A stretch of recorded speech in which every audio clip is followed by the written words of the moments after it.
Então, os componentes da sonda lambda, né? Então, sonda lambda é um sensor gerador de sinais, certo? Ela tem aqui, como você pode ver na ponta do sensor, eu tenho o que? Essa ponta do sensor é uma parte sensível, certo? Ela é composta por zircônio, isso bem aqui na, na, na, na ponta do sensor. Essa capinha transparente, isso é retirável, viu? Isso é só uma proteção, né, que vem na sonda quando ela vem nova. Então, essa ponta aí é feita de zircônio e abriga uma pequena quantidadezinha de ar, né, que é o chamado ar de amostragem, né? Eu tenho também uma camada de platina que envolve a ponta sensível interna, né, e externamente, ou seja, dentro a ponta sensível ela tem basicamente um invólucro. Eu tenho uma camada de platina, certo? Cobrindo o zircônio, eu tenho uma outra camada de platina mais externa, né? Então, a sonda é um eletrólito, basicamente é um eletrólito em estado sólido, que quando em temperatura de trabalho, né, nos seus 300 graus Celsius, né, atrai os íons de oxigênio contidos nos gases de escapamento. Ela é sensível, certo? A ponta possui grande facilidade de se contaminar com elementos agressivos no combustível, ou seja, chumbo, por exemplo, detritos que podem vir no combustível por alguma deficiência nas filtragens, ou seja, nos filtros do carro, que por algum motivo conseguiu passar pelos bicos e tudo e não entrou em combustão. Até mesmo a carbonização, isso tudo pode contaminar e inutilizar o sensor, certo? E eu também falei que ela tem uma temperatura de trabalho. As primeiras sondas, né, elas tinham alguns problemas, porque quando dava a partida, a sonda não estava em temperatura de trabalho, então ela precisava aquecer, certo? E aí, até ela aquecer, ela mandava sinais que não faziam o menor sentido, né? Então, a PCM ignorava os sinais da sonda, né, até determinado ponto de funcionamento, e aí a PCM passava a monitorar os sinais do sensor, certo? Então, o que foi feito? Colocou-se uma resistência elétrica para que a sonda, assim que desse a partida, ela já começasse a aquecer. Então, atualmente, só no ato da partida do motor, às vezes 2 segundos depois que ele começou a funcionar, a sonda já está em temperatura de trabalho, né? E existe até algumas maneiras de perceber, né, se a sonda do carro tem resistência elétrica ou não, né? Uma delas é pelo número de fios, né? Na verdade, só tem essa maneira mesmo, né? Pelo número de fios. As quantidades de fios que o conector da sonda tem, né, indica se a mesma possui resistência elétrica, certo? Por quê? Isso pode indicar? Porque muitas delas têm o aterramento na carcaça ou na PCM. E aí eu posso verificar.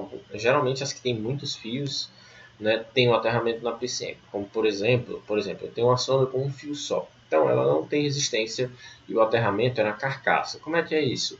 O próprio corpo da PCM, quando ela é rosqueada no catalisador, faz o aterramento elétrico, né? E aí eu tenho uma PCM com 2 fios, ou seja, eu não tenho a resistência, eu tenho só o sinal, né? O fio de retorno positivo, né?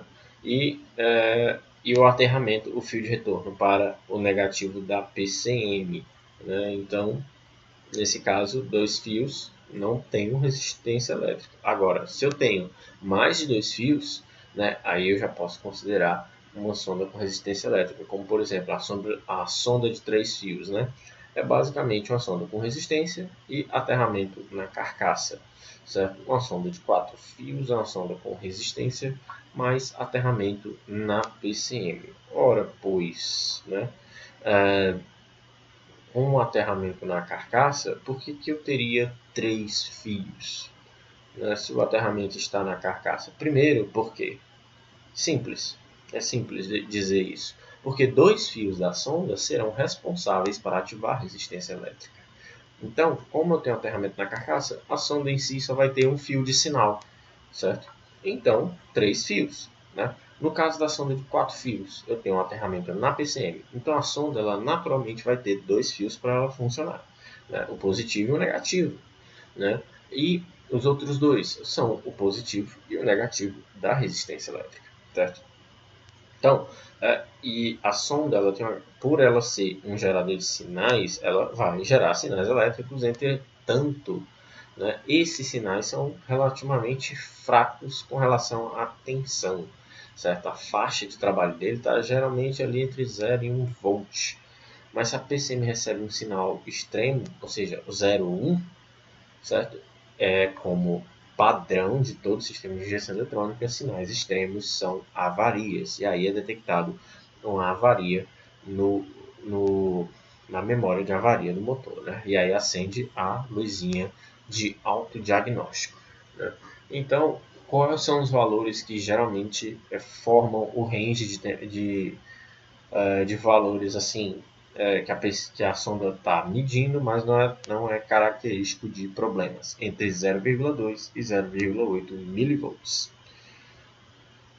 Certo? Então vamos voltar aqui para o artigo. Vou voltar aqui rapidinho. Bom, vamos falar agora, né, de funcionamento. Funcionamento das sondas lambdas, né? Eu tenho aí essa imagem, mas eu vou depois colocar ela na tela, né? E primeiro vamos entender como é que a PCM funciona, né? Então vou passar aqui para a imagem, certo? Vou retirar esta imagem. Vamos para esta daqui, certo? Então vamos atentar para isso daqui, certo? Então, com o motor funcionando, né? O que acontece? A sonda começa a enviar sinais para o PCM, certo? Entretanto, o sensor envia os sinais verdadeiros após 300 graus Celsius. Se eu tenho resistência elétrica, esses 300 serão atingidos rapidamente. Dessa forma, a PCM ignora, vamos supor que não tem resistência elétrica, é o sensor mais básico, certo? Então, a PCM ignora o sinal do sensor até que o motor atinja sua temperatura de funcionamento. Atingida esta, a PCM passa a interpretar o sinal da sonda, que é obtido da seguinte forma, certo? Vamos identificar as coisas, os componentes aqui, certo? Eu falei do zircônio, das camadas de platina, então eu vou dar um pequeno zoom aqui na imagem, deixar ela centralizada aqui, ficar legal. Pronto. O zircônio, certo? Olha o zircônio, é essa atmosferazinha azul aqui entre as camadas de platina. Tá vendo as camadas de platina? Meio esverdeado, pronto, certo? O zircônio está aqui dentro, entre essas duas camadas, e o ar ambiente, ele está aqui, ó. Aqui é contato, quer dizer que tem ar aí dentro? É porque existe um ponto da sonda que permite que essa câmara aqui tenha contato com a atmosfera, ou seja, o ar que está ali em volta, certo? Então vamos lá. O motor está funcionando, atingiu os 300 graus, os gases estão passando pela sonda, certo? Beleza, o zircônio em temperatura de trabalho ele vai conduzir os íons de oxigênio que estão passando por ali, ou seja, vai atrair o oxigênio contido nos gases que fluem, ele vai puxar para ele, né? E os gases vão passar sem assim, não obviamente sem todo o oxigênio que eles estão carregando, mas sem uma parte que ele vai pegar uma amostra, né? Aí a diferença de concentração de oxigênio, certo? Que vai ficar aqui no zircônio, né? no eletrólito, né? Dos gases de escape em relação ao ar amostral que está aqui dentro, nessa câmarazinha, em contato com o ambiente, né? É isso que vai me dar tipo, vai gerar tensão elétrica nos terminais da sonda. Aí essa tensão enviada à PCM vai interpretar como mistura rica, mistura pobre, certo? Ou dentro da faixa de funcionamento normal e vai fazer as correções, certo? Aí aqui embaixo a gente tem mais ou menos o circuito, ó, certo? E a gente tem esse gráfico que é muito interessante. Por exemplo, tem uma voltagem 0 ou 1, certo? Perceba ó, que aqui está próximo do 1, mas não chega a ser 1. Aqui está próximo do 0, mas não chega a ser 0. Né? Como eu falei antes, passou atingir esses extremos avaria, certo? Então, condição aqui do azulzinho, né?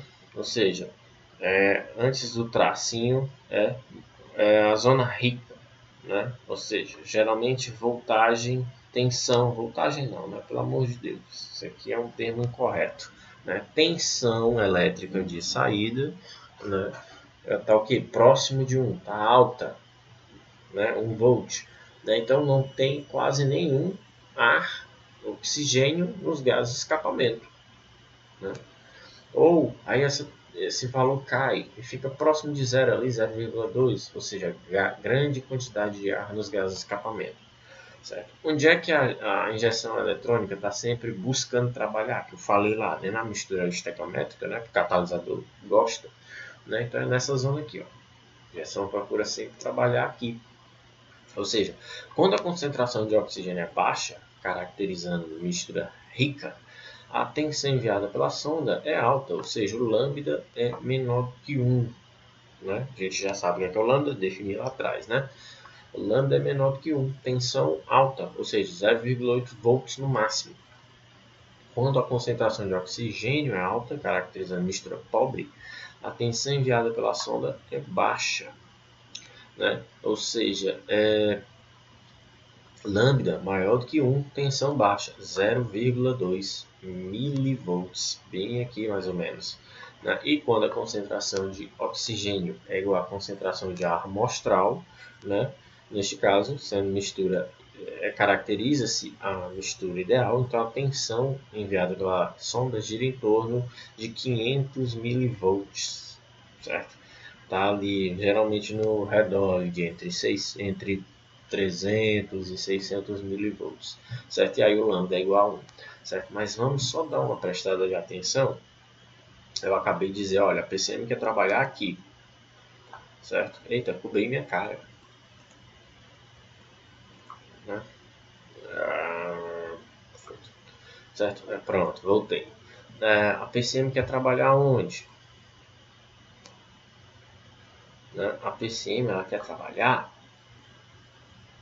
Vamos olhar aqui no gráfico aqui. A PCM ela quer trabalhar aqui, ó. Veja que o range de tensão, né, elétrica que eu tenho condição estequiométrica, certo? Esse range aqui, o que a gente pode interpretar aqui, né? Ok, eu já disse que é entre cerca de 300, 250 600 milivolts aí. Ok, é um range aí de uns 400 milivolts, certo? Aí o que a gente compara? Olha esse range aqui característico que começa a sair do traço aqui do meio. Começa a sair aqui, ó. E aqui começa a sair. Olha, veja que os valores, quando eles estão próximos dos extremos, a faixa é um pouco menor. Né? Aqui, ó.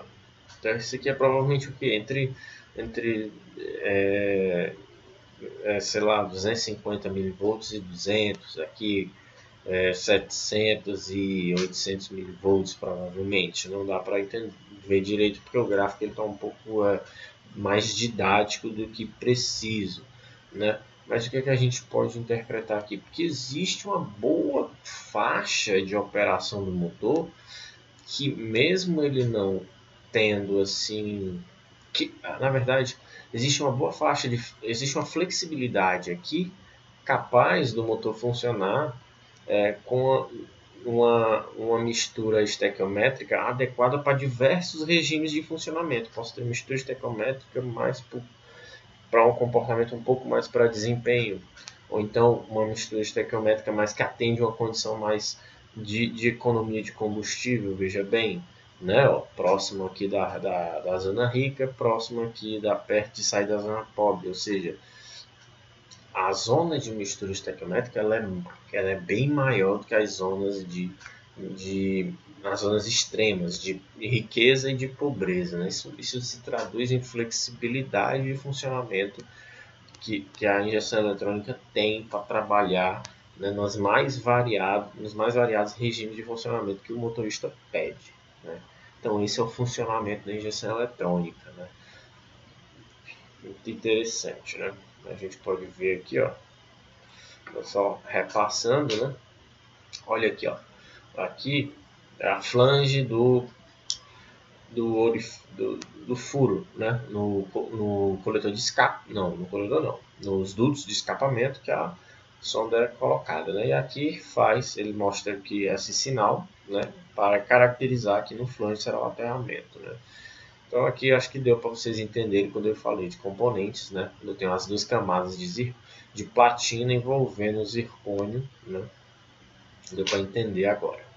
Então vamos voltar lá para o nosso artigo. Bom, voltando. PCM malha fechada. O que quer dizer? Né? Malha fechada é o quê? É o funcionamento que eu fecho o ciclo, né, de monitoramento do fluxo de trabalho do motor. Né? Ou seja, o gás é monitorado da entrada à saída. Né? PCM recebe os sinais do sensor e, dependendo desse, enriquece e empobrece a mistura a combustível. Se a PCM recebe um sinal de mistura pobre, ela enriquece. O que é enriquecer? Ela vai abrir os bicos injetores um pouquinho mais, certo? Vai enriquecer a mistura buscando mistura ideal, certo? Ou seja, lambda 1 e 500 mV, né? Ultrapassando esse valor, a PCM informada pela sonda empobrece a mistura novamente. O sistema trabalha nesse ciclo, monitorando e corrigindo sempre, buscando a mistura ideal, certo? Esse ciclo é chamado de malha fechada. E aí, por fim, fatores que influem no sinal correto da sonda lambda.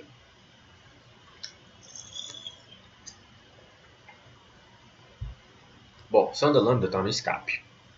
Então, tudo que vai passar ali no escape, que for detrito, vai esbarrar ali, né, na sonda. E a sonda é sensível, certo? Então, existem algumas coisas que são muito ruins para a sonda lambda.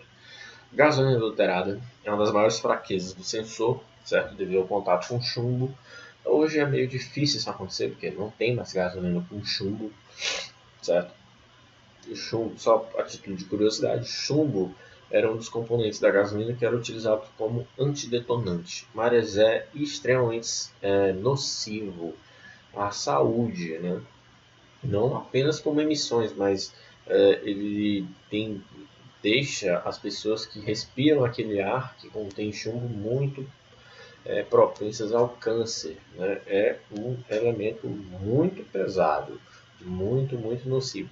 Certo? E aí foi retirado. Né? Então, o teor de chumbo, estando acima do permitido, hoje o permitido é zero, né?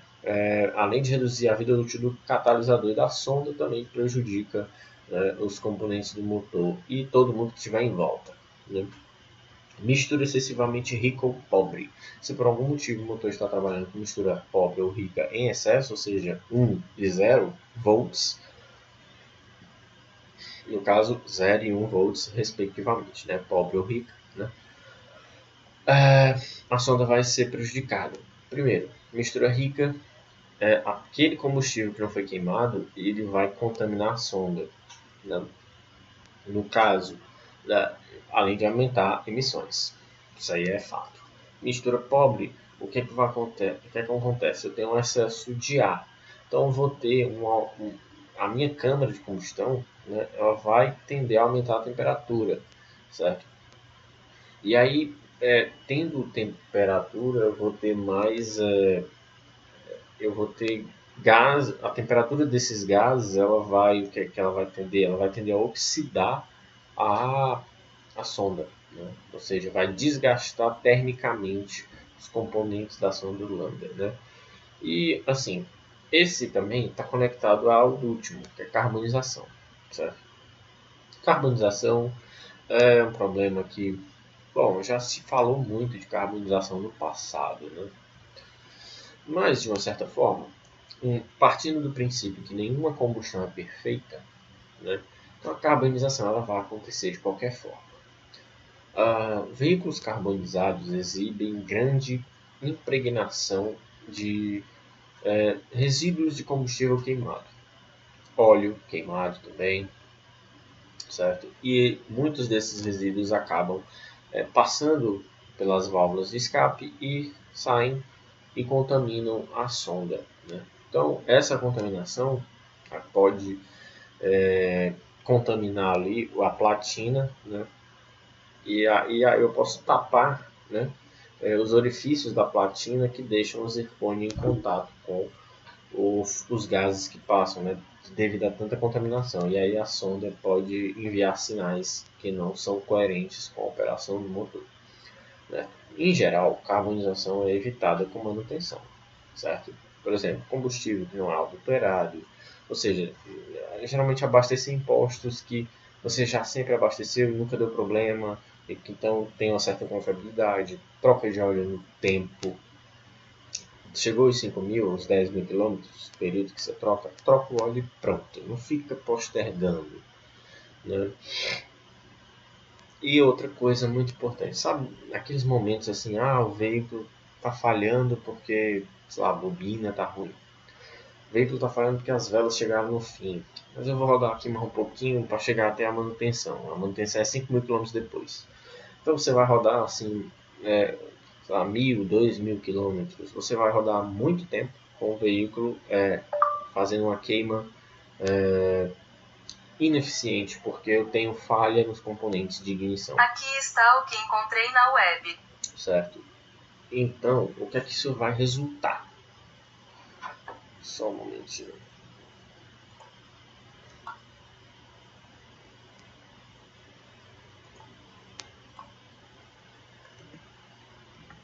Então, o que é que isso vai resultar, né? Se eu deixo componentes de ignição falhos funcionando lá, não troco de imediato, né? Eu vou ter uma combustão falha, então eu vou produzir detritos, eu vou ter combustível não queimado, eu posso ter temperatura alta na câmara de combustão, né? Eu vou ter misturas que não foram propriamente queimadas, então eu vou ter muita contaminação da sonda. Então, uma vez que as velas chegam ao fim ou o seu funcionamento, o veículo começa a falhar, troque logo. Não fique postergando, não fique andando com o carro falhando, porque tudo isso vai contaminar a sonda. E, assim, todo componente de injeção eletrônica ele é caro, né? Uma sonda lambda de acho que qualquer veículo de 2018 para cá não deve sair por menos de R$ 150. Isso eu acho até que é barato, né? Então, muito cuidado, certo? E vamos aqui para o fim, né, os testes da sonda lambda, né? Como são feitos esses testes, né? Multímetro não tem outra, né? Ponta positiva do multímetro no fio positivo, certo? Linha 15, né? E a ponta de prova pode ser colocada em algum aterramento, né? Geralmente a gente coloca na própria carcaça da sonda, certo? Eu posso colocar no aterramento da ECU, se ela for aterrada na ECU, né? No fiozinho, ou então já ali no conector dela, né? A sonda foi definitiva para completar o controle do sistema de injeção sobre os gases. Indiretamente ela ajuda a proteger o catalisador e combustível queimado, o catalisador de compostos agressivos e combustível queimado parcialmente. Exatamente, porque ela fecha o ciclo, certo? E aí, dada a eficiência da sonda, para que eu tenha, aliás, nos novos, na verdade não é nem novo, né? Isso aqui é novo na época que eu escrevi, que é o padrão OBD BR2, né? Eu passei a ter duas sondas, uma pós e uma pré e pós catalisador, certo? Então, daí a gente tira a importância de se testar a sonda lambda para ver se ela está funcionando adequadamente, né? Lembrando que se o scanner mostra que a sonda está mostrando sinais de defeito, pode ser que não seja a sonda. Tem isso aí também.